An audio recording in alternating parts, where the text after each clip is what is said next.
안녕하세요. 아래떼 심리상담센터예요. 저번 시간에는 호흡 관련된 수면 장애에 대해서 얘기를 나눠봤는데요. 오늘은 사건 관련된 수면 장애를 좀 얘기를 좀 나눠보려고 해요. 여기 장애 같은 경우에는 한 4-5가지 정도 되는데요. 우선은 개념부터 살펴볼게요. 비급속 안구운동 수면 각성 장애 같은 경우에는 야경증하고 보행증 두 가지로 좀 나눠서 볼 수 있을 것 같아요. 야경증 같은 경우에는 4세에서 12세 사이 남자가 좀 많이 있고요. 뭐 20대에서 30대 그 사이 남자들도 이렇게 발생되는 경우가 좀 있어요. 처음에 잠들고 나서 한두 시간 안에 수면에 어떤 장애를 좀 일으키는 사건에 관련된 수면 장애를 좀 일으키는 경우를 말하는 부분이 있고요. 보행증 같은 경우에는 4세에서 8세 정도 남자아이이고 12세 때 좀 고조를 좀 이루고 15세 때는 좀 자연히 사라지는 그런 부분을 좀 얘기하는 부분이 있어요. 그리고 악몽장애 같은 경우에는 3세에서 6세 남자아이가 좀 많이 있고요. 무서운 꿈을 좀 반복적으로 꾸는 그런 부분이 있고요. 안구운동 수면 행동장애 같은 경우에는 수면 중 안구가 좀 비정상적으로 움직이는 부분을 좀 얘기하는 부분이 있고요. 하지 불안 증후군 같은 경우에는 다리 근육 감각 이상으로 인해서 충동적인 움직임을 좀 나도 모르게 좀 하는 그런 부분이 좀 있어요. 그리고 마지막으로 물질이나 약물 유발로 된 수면 장애는 말 그대로 물질이나 약물로 인해서 수면 장애를 좀 일으키는 그런 부분을 얘기하는 부분이 있어요. 그러면 특징을 좀 살펴보면요. 비급속 안구운동 수면 각성 장애 같은 경우에는 아까 제가 야경증하고 보행증으로 나눠볼 수 있다 그랬잖아요.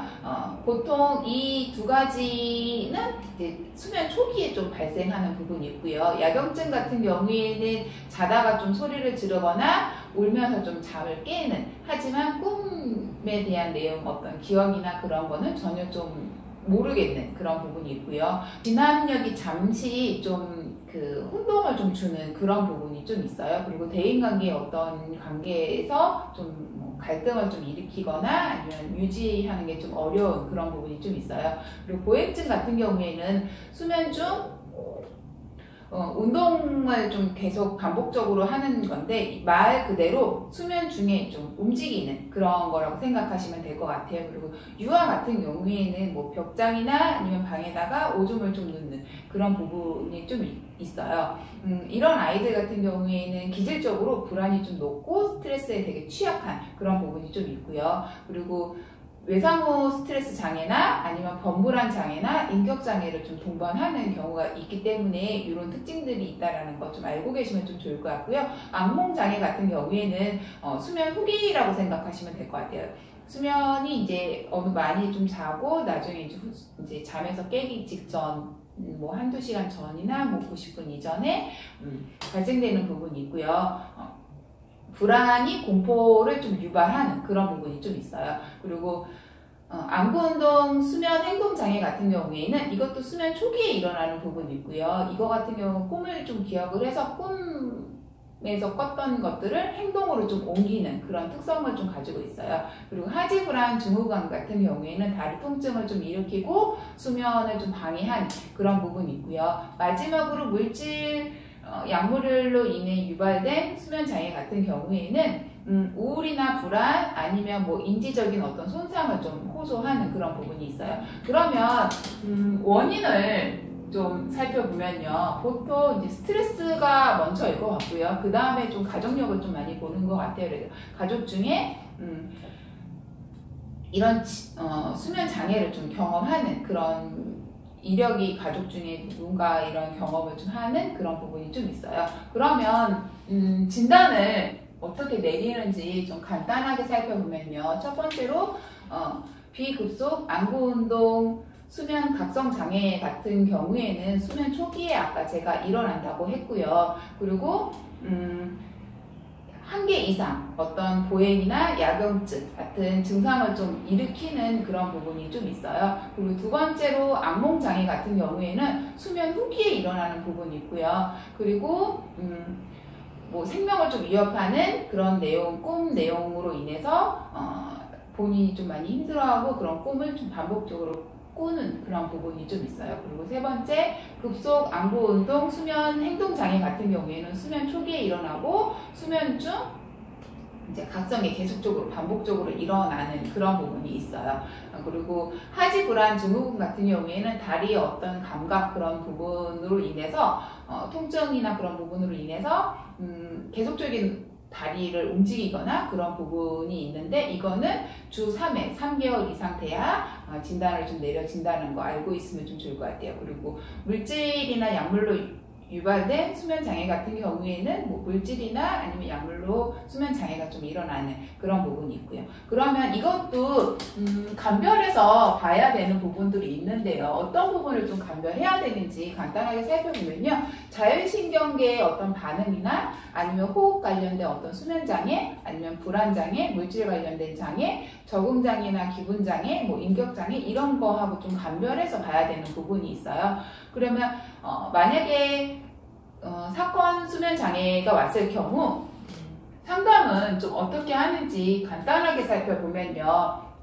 우선은 불안이 높기 때문에 불안을 좀 낮출 수 있는 활동을 먼저 좀 해야 될 것 같고요. 그리고 나서 스트레스 관리할 수 있는 그런 프로그램들을 좀 진행해 나가면 좋을 것 같아요. 아이가 어리면 놀이치료를 할 수 있을 것 같고요. 아이가 좀 어느 정도 크면 미술치료나 심리상담을 할 수 있을 것 같고요.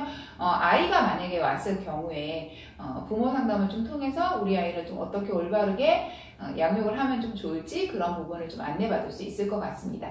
만약에 우리 아이가 사건 수면 장애라고 한다면 우리 아이를 좀 어떻게 케어해야 되는지 간단하게 좀 살펴보면요. 첫 번째, 우선은 안구 운동 수면 각성 장애 같은 경우에는 아이가 수면에 대해서 어떤 불안을 좀 느끼는 그런 부분도 있고 아이가 자꾸 움직이고 그런 부분이 있기 때문에 위험한 물건을 좀 치워야 되는 그런 부분이 먼저일 것 같아요. 그리고 두 번째, 뭐 악몽 장애 같은 경우에는 안전한 환경을 만들어서 아이가 잠을 좀 충분히 편안하게 좀 잘 수 있게끔 그렇게 환경을 좀 만들어주면 좀 좋을 것 같고요. 하지 불안 증후군 같은 경우에는 통증 부위를 좀 마사지를 해서 통증 그런 부분을 좀 완화를 시킨다던가 아니면 좀 조격을 좀 통해서 다리에 어떤 그런 이완된 그런 활동을 좀 도와준다던가 아니면 가벼운 운동을 통해서 통증을 좀 완화시켜준다던가 그렇게 해주시면 좀 좋을 것 같고요. 사건 수면 장애의 공통적인 부분은 우선은 자녀를 좀 이해해야 되는 그런 부분이 먼저일 것 같고요. 그 다음에 아이가 스트레스나 불안 수치가 높으면 이런 수면 관련된 장애를 경험할 수 있기 때문에 스트레스를 좀 관리하는 그런 부분이 좀 필요할 것 같습니다. 오늘은 이렇게 간단하게 사건 수면 장애에 대해서 알아봤는데요. 안구운동 수면 각성 장애 같은 경우에는 야경증, 보행증이 있다라는 거, 그리고 야경증 같은 경우에는 4세에서 12세 잠들고 나서 뭐 한 1시간에서 2시간 그 사이에 좀 일어나는 그런 부분이라서 수면 초기에 일어날 수 있다라는 거, 그리고 보행증 같은 경우는 4세에서 8세 남자아이이고 보통 12세에 고조를 이루고 15세에는 좀 자연히 사라진다는 거, 그렇게 좀 알고 있으면 좀 좋을 것 같고요. 악몽 장애 같은 경우는 3세에서 6세 남자아이이고 반복적인 꿈을 꾸는데 꿈에서 깨어나면은 뭐 잘 모르는 그런 부분이 있고 수면 후기에 일어난다는 거, 그리고 수면 행동 장애 같은 경우에는 수면 중 안구의 비정상적인 움직임이 좀 일어난다는 거 좀 알고 있어야 될 것 같고요. 하지 불안 증후군 같은 경우에 다리 근육의 어떤 감각 이상으로 인해서 충동적으로 나도 모르게 움직일 수 있다는 거, 그리고 마지막으로 물질이나 약물 유발 수면 장애 같은 경우에는 말 그대로 물질이나 약물로 인해서 수면 장애가 일어난다는 거, 그렇게 좀 알고 있으면 좀 좋을 것 같고요. 만약에 우리 아이가 이런 질환을 좀 갖고 있다고 한다면 우선 아이에 대해서 이해하는 게 먼저일 것 같고, 그 다음에 스트레스를 어떻게 관리하면 좀 좋을지 그런 부분을 좀 잘 생각하시면 좀 좋을 것 같습니다. 오늘은 이상으로 마치겠습니다. 감사합니다.